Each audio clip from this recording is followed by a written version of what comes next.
I think sometimes people think innovation has to be new and completely outside of the zone of where you're at, but you guys took something that you already had and tweaked it just a little bit, and it completely changed the game. What's up, everybody? Welcome back to Awesome Inc.'s podcast, where we highlight people pursuing their definition of, you guessed it, awesome. So buckle up and get ready for some more success story adventures and failures from Kentucky's tech and entrepreneur community. Hey guys, thanks for tuning into this episode of Awesome Inc.'s podcast. I'm pretty pumped because my favorite coach of all time is sitting in the room with us. And man, I feel like he's a proud dad, I'm a proud son. So we just walked off the ball field together after doing some long toss. Liz was out in the outfield shagging balls, diving left and right. And yes, we are with Andy Shea of the Lexington Legends, if you didn't get all the Easter eggs. So I'm pretty pumped. And yeah, I'm just going to, Liz, you take it away because I'm going to ramble. I just love baseball. I'm glad he's with us. Liz, we're talking about venture labs and innovation and a pretty cool story. So you give Andy some love and let him know why he's here. Thanks, Garrett. Garrett needs a chance to calm down for how excited he is for this episode. I did have cold brew this morning, so that's why I'm a little jittery. I'm on the podcast today. Garrett let me come back, thankfully. We're going to keep going with our sort of mini-series for Venture Labs. And just a quick reminder, so Awesome Inc., as you guys know, we've been driving Kentucky's entrepreneur community for over 10 years with a lot of help from our community partners. And we've now launched the Venture Labs program, which helps corporate companies have a way to tap into that success to stay innovative. So my job, as a reminder, is to build a community of people who care about innovation as much as we do. And I'm looking at another one of them. So today we've got Andy Shea, one of our favorite friends of Venture Labs, mostly because he's a dang good time. And we want to talk about innovation. We want to talk about kind of the culture you've built at the Legends. I don't know that most people think baseball and then think innovation. So we're excited to change that today. So Andy, why don't you tell us a little bit about you, and then we'll dive into some questions. Well, I appreciate it. Sounds awesome. So I'm the president and CEO of the Legends. This has been my 8th year as the president of the Legends, but I've been with the company again for 16 seasons. I moved here from Philadelphia, pretty much right out of Boston College. Played baseball my first 2 years at BC, tore the shoulder, and figured next best thing to play in was working in it. I'd never been to this state, let alone really even this part of the country. I thought I'd be here for 1 season, then 2 seasons, then 3, and then that was 16 seasons ago. So I love it. I love this area. I love this market, and I love this industry because you could do something different every single day. If I understand correctly, you started out like working the parking lot, right? You've really come full circle. I did. It was funny. I mean, I still remember that like vividly in 2005 when, I'm working the parking lot and these parents for like a high school baseball game, let alone for Legends games, but for the high school games. And at that time, I really wasn't that far removed from playing in high school. And I thought it was so awesome when we played where the Phillies did. I thought it was so awesome where we played in minor league ballparks. And these parents were giving me hell over $2. And I was like, Remember in the back of my head, used to be $2? Yeah. Well, in the back of my head, I was like, man, I'm 650 miles away from anyone I know. I just graduated from Boston College, and I'm getting yelled at by people I have no clue so that they can watch their kids on, at that time, a 5-year-old professional baseball stadium. I was like, what the heck is going on? But at this point, I mean, I wouldn't trade those experiences for the world. I mean, I loved that. I did literal door-to-door season ticket sales. I did season ticket sales phone calls where, I was told to make 75 a day. So I was like, screw it. And I made 100 a day. It was That's like, awesome. And I mean, there were plenty of times where I'd dial 3 numbers and then quick hang up the phone. But now, I mean, I wouldn't trade that stuff for the world. Let's talk a little bit about, obviously we care about baseball. Garrett's probably going to have a lot of I'm ready. baseball fanatic Sweet. questions, but I'm going to try to keep us focused on innovation. So you've built something really unique at the Legends. I don't think we're saying that just because we love Lexington so much, but we're proud of our local baseball team. I don't know that everyone even knows theirs, right? But you've made a name, you've made a brand in the community. And I think a lot of that is come from this sort of atmosphere of like, any idea is a good idea. We want the creative ones. We want the crazy ones. You guys do all sorts of weird parties and you call them baseball games. You let people throw out ideas. So talk to me about how you build that sort of culture, both on your internal team and then maybe sort of as your brand in the community. Well, absolutely. I mean, like, it's funny. I mean, we I say it multiple times a year that when we're talking about like a promotion or event or something, I'll be like, all right, start with someone winning a trip to the moon. All right, if we can't do that, then what's the step right below that? Well, what's the other step? And just trying to get them to think as weird, wild, crazy as humanly possible. And I mean, I joke with them almost all the time. I'm like, how many times do I say no? It's like, hey, let's do it. Let's do it. Let's do it. Yep. I mean, and that's what's awesome. And that's what's so fun about this industry. I think this company, and I think, again, this market is that, you can try really weird, goofy things. And sometimes they're awesome. Sometimes they're not. But I mean, with the industry and the company and the brand that we have, and I think that we've built up, I always think it's worth a try. And, again, just keep having fun with it. And, you throw enough against the wall, that type of stuff. But, it's just not having that complacency. And it's not just looking at, oh, well, this is last year. Oh, well, this was last year. It's like, okay, that's fine. And of course, that's valuable. But what next? I have two questions. The first one's, I don't know if you can share, but what's maybe the weirdest thing you guys tried that didn't work? I mean, it's kind of funny. I guess it depends how you define didn't work. But I mean, when we did a funeral giveaway, that was definitely weird. Like it was kind of received cool, like, because I mean, it's one of those things you don't like thinking about it and blah, blah, blah. But it definitely was weird. And like the finals for like winning it, the three people on the field in the middle of a game read what their obituary would be. Can you walk me? I'm sorry, you just threw out funeral giveaway. Like I have participated in that before. I'm looking at Garrett and he hasn't either. No? What's a funeral giveaway? So, I mean, it was funny. It was one of the local funeral homes partnered with us. And I mean, if I remember right, because it was a little while ago and we haven't really revisited it, but I think it was like they gave up to, it was something like a $5,000 credit towards funeral services. Sure. Which, to be clear, is a hard time in life when having support and extra help. I'm sure, like, I definitely understand where that is a great idea. Oh, and it's like one of those, again, super morbid. And that's what, again, it was kind of creepy and weird. But I mean, it sadly is a real life thing. So, I mean, it wasn't, people participated. Yeah. I guess that's how again, whether you define success, however so, but I mean, people definitely participated in it. And I think they left, again, really weirded out, as I think we all were. Maybe with a smirk on their face. Yeah, exactly. Well, and heck, someone won. It's, in a sense, like winning real money. So yeah, very much so. But that one definitely stands out. I mean, that one was very, very, very, very unique. And sure. Yeah, it's been a while since we did that one. So my second question, this seems like it comes naturally for you. We talk a lot about how sometimes companies get too held up and this is our very specific product or service and they don't think about the customer experience. You guys, you're a baseball team, you're a baseball field, but I think you do a great job at not getting fixated on it's just a game. People are paying a ticket to come to a game. They're paying a ticket for an experience or a memory. Has that always been a part of your understanding of baseball, or has that sort of developed over your time of running this company? I think it's definitely developed over the time here and kind of in our industry too, where it's like, hey, if we have an awesome team and talent on the field, that's great. But if we don't, hey, we still need to sell tickets. We still want to have people to have fun. We still need to kind of do our job in that part of it. So the more that we've been able to, in a sense, focus on the off-field type stuff, that's where, and then it just snowballs and grows from there on what you can do. Because again, a regular season for us is 70 games. So, I mean, on one hand, I'd love to do something different 70 times, but then it's like, okay, wait, maybe that's not totally realistic. So how can we do 50, or whatever the case is? Sure. So talk to me a little bit. There are two programs that we love. And here in a second, I want to get to sort of how you guys tackled 2020. But you have been innovative for a long time. Talk to me about the mustache. Talk to me about the mascot, how that sort of creative process came up and maybe like changed perception of the brand. Well, definitely. So when it was like 11, it was during our 12th season.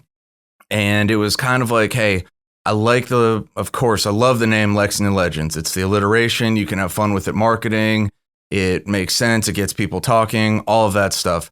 And our colors were navy blue and hunter green. And it's like, okay, A1 safe. Like you're not offending anyone by that stuff. But it was like, all right, how can we go not from A to Z, not completely rename ourselves, completely rebrand and go to pink and yellow. But it was, how can we flare it up? How can we, electrify it? How can we just make it more fun?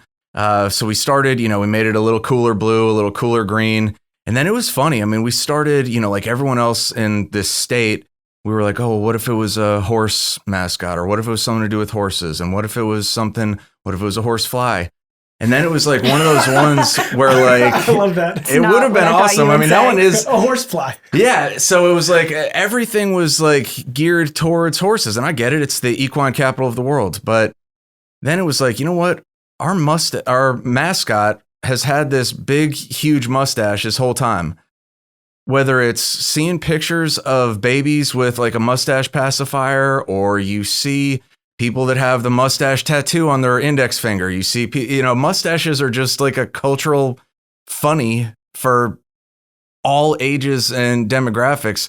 So, and then we were like, what if it's literally just a mustache? And it was funny. I mean, because it was after like kind of our idea sharing and talking to different people in our company, out of our company, former company, whatever it may be. And then it was just really funny that it was like almost the best idea had, in a sense, literally been right in front of us the whole time. Under your nose? Yeah. If you will. Yes, I've missed that for 8 years. That's awful.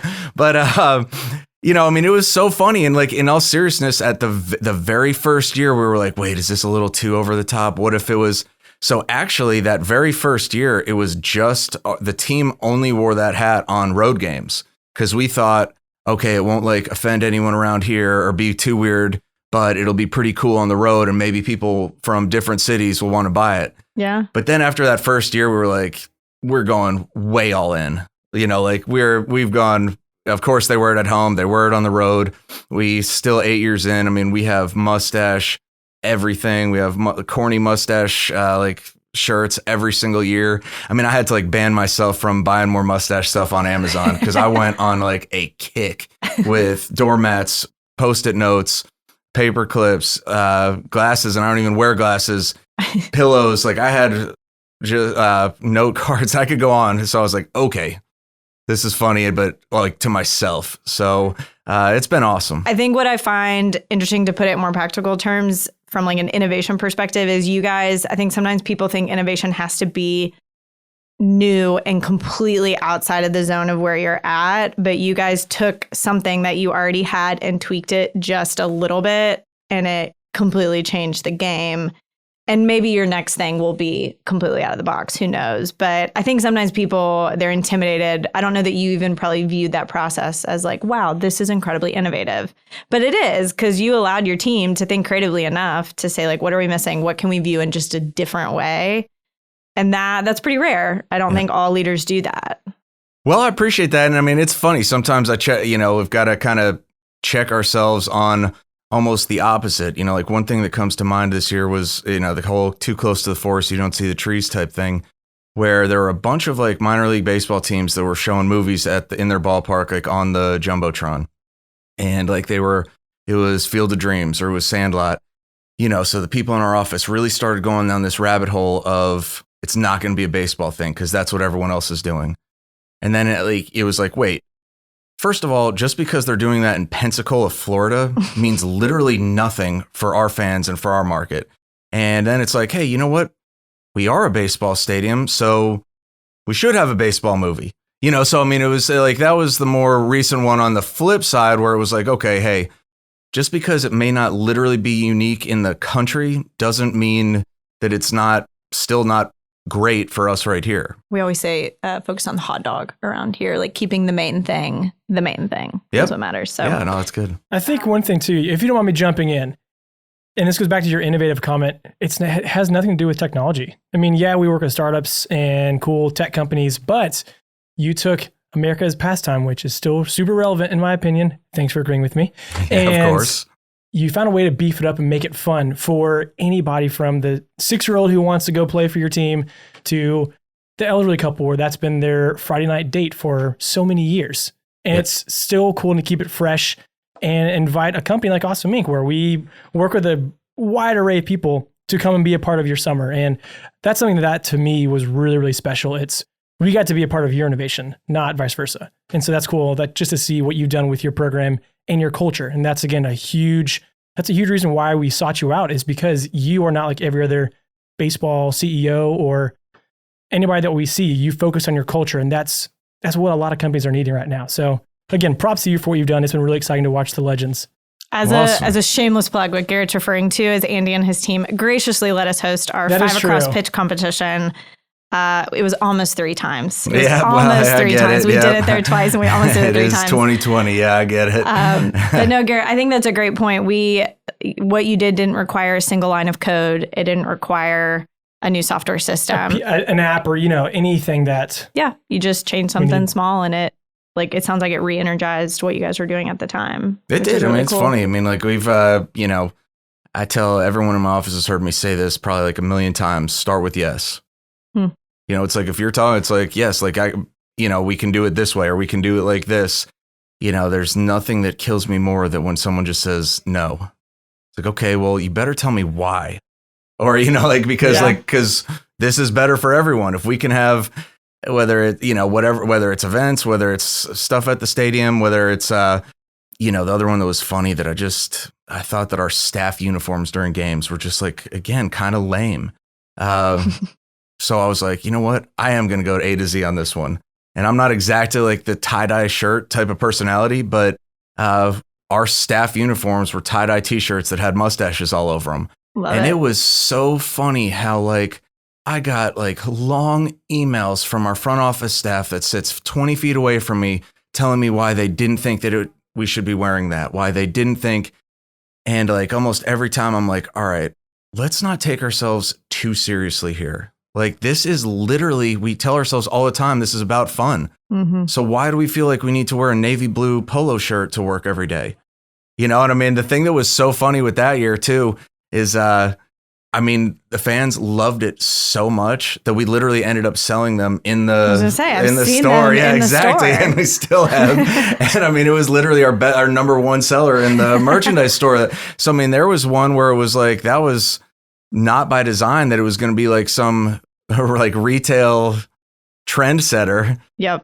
But it was just so fun, goofy, and like out there that you have that tie-dye and mustache combo that it ended up being awesome. And as a staff, we stood out. Yep. So that was good too. Absolutely. I think to that point as well, you're leading your team. Sure, they're all ball players. Like you have a staff, as you mentioned, and they look to you. And when you're taking yourself way too seriously, that loses the fun. So the fact that you're like, guys, take a deep breath. We're supposed to be providing entertainment. That's good to hear, especially for someone who's not in that arena all the time. Love it. Yeah. Well, as you guys can see now, I'm wearing shorts. So, I try and do it year round. I love, and I think that that's almost like that it hits everyone else when they see me walk in the door, vice versa, that it's like, okay, this dude wears shorts almost 12 months a year. Like, let's not take it over the top serious. Like, of course, it's real work and, we're getting paychecks and so forth, but you just simply have to have fun with it. Yeah. Rule number 17, bring the fun, baby. Yes. Good plug. Yes. I want to talk about one more thing. And then I think in our next episode, we're going to move to what your innovation looked like in 2020. But when we got to come to a Venture Labs workshop for you guys, one of the coolest things for me that had nothing to do with the workshop was finding out about your stash taking program. Our pitch workshop was not, you guys are no strangers to pitch competitions, as we found out, and you guys came up with that sort of all on your own. So I don't know that I hear about it talked about in the community a ton. So I would love for more people to hear about what was that stash take program, because you guys have taken the spirit of entrepreneurship and really applied it to schools. So well, awesome. And it kind of gives me chills even thinking about like how it really, really started. So several years ago, like for the first time in minor league baseball history, they hired a young guy to run the diversity initiatives and really kind of expanding the fan base as well as who works in minor league baseball so that it's more diverse and so that we're, really and truly baseball is America's pastime. So, that should be for 100% of the people in America and in the world for that matter. Yeah. So I was really honored because he had heard of what I had done in Lexington, what the Legends had done. So like a month after he was hired, we were literally out of the 160 minor league baseball teams. We were the first place that he visited in person. And we were talking about this, that, and the other thing. And, he had already sent out like a few surveys to the 160 teams. So I started talking to him about, hey, I think we can do this. I think we can do this. I think we can do this. And, whether it was the new factor, whether it was 160, whether it was like, across the map, like it was still just surveys. So I was like, I want to do. So I was like, you know what? We don't really need, it doesn't need to be part of the minor league baseball format. So, what my concept was to reach people in more diverse areas of Lexington at each level of school. So it was in elementary school, it was William Wells Brown. In middle school, it was Crawford Elementary. High school, Bryan Station High School. College, Kentucky State University. So I talked to either principals or administrators at each place on how we can have a bigger presence just from the legends there. And then I thought, okay, the coolest way possible to get them pumped about really nothing to do with what happens on the field. It didn't have the jersey on your back, type thing. It was, what can we come up with that would get them really pumped about the business of baseball and what we, in a sense, do on a 12-month basis in the Legends office. So then it was like, okay, cool. There's obviously the show Shark Tank. So, and with the mustache. So it's like, all right, we've got the name for it right there. Easy enough with Stash Tank. So, and the key to me was that we would have the groups at each one of these levels of school participate in putting together like a little business model. But the key was that the winning group, we did it so that they really saw what they were pitching and what their business model was. They saw it in action at the ballpark. So for elementary school, they decided and put a business model together for a giveaway item. And again, the key was that they was so funny, and the little bar graphs were so funny and cute. Like they would poll 20 of their friends, do you think this is cool or not? And 19 people thought it was cool and one person didn't. So it's cool. Do you want a slap wristband or a new whistle? One was a slap mustache bracelet. Yep. One was a little like glow in the dark bracelet, again, that I had never really even heard of. One year this was awesome because it was also like healthy initiative, but it was a Legends water bottle that had like the little fruit infuser thing that you could have in it. One year it was a like Thunder Sticks noisemaker type thing. So again, and with all these, it wasn't just the idea part. I mean, they researched what the costs were. They researched what was popular and what was trending, and they put together, whether at fourth and fifth graders were putting together PowerPoint presentations that they came to the ballpark to present to a couple people from our office, but then also several other kind of community leaders, and our city councilman was at each one as a judge. I mean, it was absolutely awesome. For the middle schoolers, it was like, all right, maybe like a little level up. So theirs was selecting and really creating a food item that we would have on our concession stands. So I will admit, I am a pet pig owner. So the one that I have literally never tried was the bacon wrapped chicken nuggets. That was one of the winners that I'm sorry I've still never tried, because for those who don't know, pork free. One yeah, of exactly. Andy's secrets is he's a big pig guy. Yeah, but the thing that was cool is that, again, like they put together these menu items and they figured out what the prep time was and what the cost of each ingredient was, not just like the total cost. So I mean, I think they really, really learned something about our business, about the food industry, and everything else. Bryan Station High School, they put together like a event planning / marketing plan for opening day.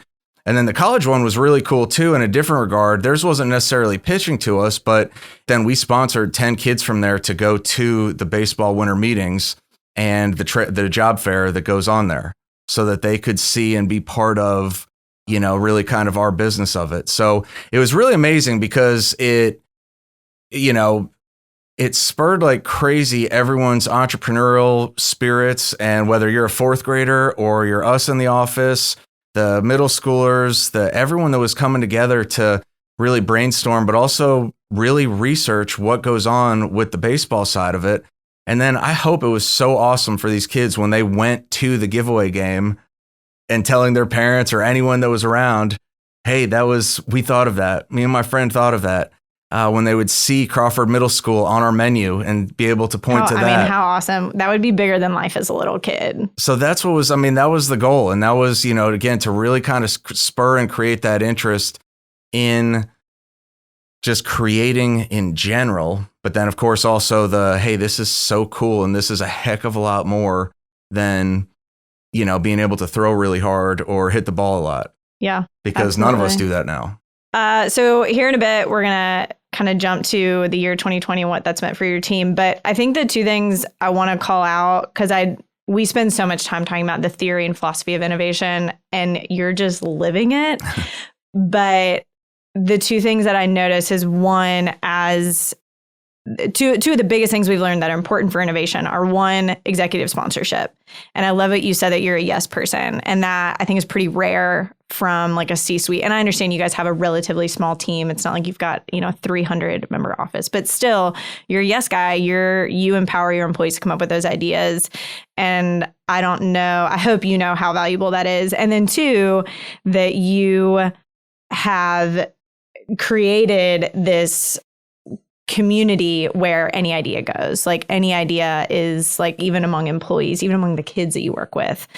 So both executive sponsorships, but then you're just down for new stuff. I mean, I think you were probably the easiest pitch of our Venture Labs workshop. We were like, hey, can we come help your employees think of new ideas and iterate on them? And you were like, yeah, in what world would I say no to this? And we had a great time. It was just such a energetic group, and we could tell we were walking into something that was pretty rare for like a corporate company, if you will. So yeah. I just want to name those things that you tell these stories and you're living it, but these are actual lessons that I think other companies can apply to them as well.